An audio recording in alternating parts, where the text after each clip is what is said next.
Get ready for the countdown. 10, 9, 8, 7, 6, 5, 4, 3, 2, 1, 0.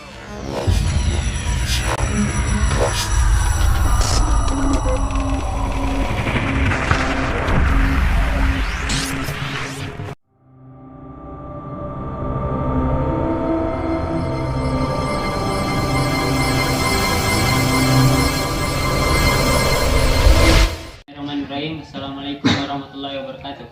Waalaikumsalam warahmatullahi wabarakatuh. Ya, kami dari kelompok 2 Ekonomi Syariah 7 ingin memaparkan materi yang berjudul Manajemen, Manajer dan Perkembangan Manajemen. Dan langsung saja saudara saya Muhammad Tandar akan memaparkan materi. Kepada beliau saya persilakan. Pengertian manajemen. Manajemen berasal dari kata to manage, yang berarti mengatur, mengurus atau mengelola. Dari arti tersebut, secara substantif, makna manajemen mengundung unsur-unsur kegiatan yang bersifat pengelolaan. Dengan demikian muncul pertanyaan, apa yang dikelola, bagaimana pengelolaannya, untuk apa dikelola, dan siapa yang bertindak sebagai pengelola. Malayu SP Hasibuan menjelaskan bahwa manajemen dalam bahasa Inggris artinya to manage, yaitu mengatur.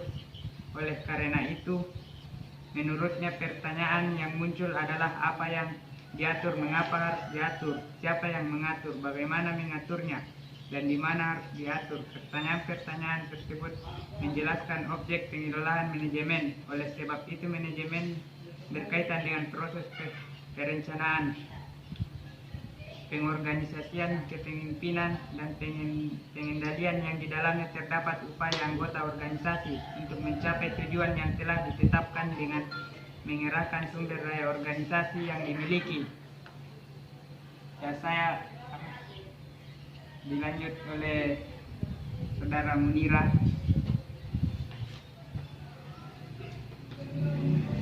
B. Pengertian manajer. Fakta mengatakan bahwa menjadi manajer adalah sebuah pekerjaan yang menyenangkan dan menantang. Dan organisasi-organisasi di masa kini jauh lebih membutuhkan manajer ketimbang di masa-masa lampau untuk mengelola di era yang penuh ketidakpastian, kompleks, dan kacau ini. Group Organization, sebuah badan yang melakukan polling dan jutaan karyawan dan puluhan ibu manajer di Sayenetro negeri baru-baru ini mengungkapkan bahwa faktor utama yang menentukan produktivitas dan kesetiaan karyawan di sebuah tempat kerja bukanlah besarnya upah atau manfaat-manfaat material ataupun kondisi lingkungan kerja, melainkan kualitas hubungan antara sang karyawan dan atasan langsungnya. Seorang manajer adalah seorang yang melakukan koordinasi dan pengawasan terhadap pekerjaan orang lain, sehingga sasaran-sasaran organisasi dapat dicapai. Pekerjaan manajer adalah berupaya membantu orang lain menyelesaikan tugas-tugas mereka yang baik. Wujudnya dapat berupa koordinasi atas pekerjaan suatu kelompok dari departemen tertentu dan dalam perusahaan. Dapat pula berupa pengawasan pekerjaan individu tertentu. Tindakan manajerial dapat melibatkan aktivitas sekelompok orang dari sebagai departemen dalam perusahaan atau bahkan orang-orang dari luar organisasi, misalnya para pekerja kontrak atau para karyawan dari perusahaan-perusahaan pemasok atau supplier. Baiklah, selanjutnya akan dilanjutkan oleh Saudari Erna. Masuk ke bagian C, perkembangan manajemen. Peristiwa yang penting yang mempengaruhi ilmu manajemen adalah revolusi industri di Inggris. Revolusi industri di Inggris ditandai dengan penggunaan mesin menggantikan tenaga manusia yang berakibat berpindahnya kegiatan produksi dari rumah-rumah ke tempat-tempat yang disebut pabrik, sehingga dibutuhkan teori yang dapat membantu meramalkan permintaan, memberikan tugas pada bawahan, dan lain-lain, sehingga ilmu manajemen mulai dikembangkan oleh para ahli.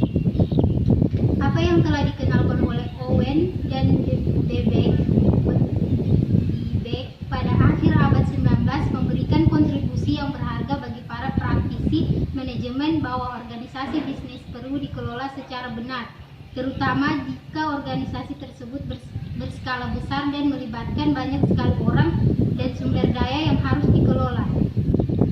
Adapun perkembangan pemikiran manajemen sebagai praktik yang dilandasi beberapa konsep teori adalah sebagai berikut. Pertama, teori manajemen aliran klasik 1890 sampai 1930. Kedua, manajemen ilmiah.